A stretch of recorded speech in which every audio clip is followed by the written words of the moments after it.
Hello everyone जय Jagannath welcome to my channel PS blog. आज आप गोटे बढ़िया जिनस देखा जाऊँगी।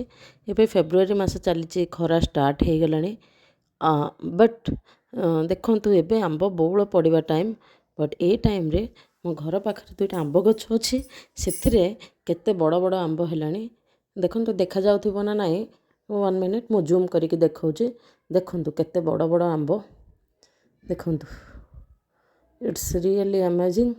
देखो केते गोटे दुईटा नुह मिनिमम 20 ରୁ 25 पेन्था झुलुचे। यहाँ हूँ एनवायरनमेंट ठीक रहिले तापर मुझे चा पी देती इवनिंग टी नहीं जोटा कि मत बहुत पसंद एंड मत निहाती रिक्वायर्ड। तापर देखो आम गोटे चितौर रेसिपी करवा। चितौ पाई मो चाउल नड़िया को बतुरी के नहीं जाइए बतुरी देती सेटा मिनिमम 3 ରୁ 4 घंटा बतुरीबे। नुआ चाउल जदि हेइथिबो सेथरे चीनी पकाइबा दरकार नहीं नहले सेथरे क्षीर टिके पकईकी लुण पकईकी ग्राइंडिंग करदेबे। जदि पुराना चाउल हेइची सेथरे टिके चीनी पकईबे तापरे पूरा ग्राइंडिंग कर सारला परे मीडियम कंसिस्टेंसी रखिकी तापरे सेटा को आमे फॉर्मेशन पाई छाड़ीदेबा 3 ରୁ 4 घंटा।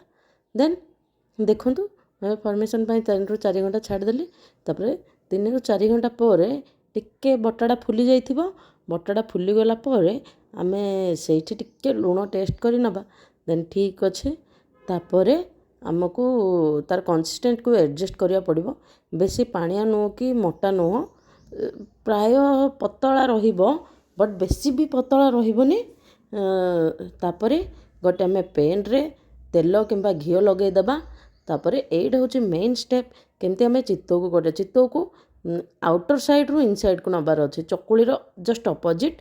तापर से किसी गोटे घोड़े दबा ढांकुणी एंड सिझापी अल्प टिके पानी छिंची दबा। देन 1 मिनिट भितर आमर चितौ रेडी हो। ये चितौ सहित चितौटा very healthy source. Like share and subscribe to support me. Thank you.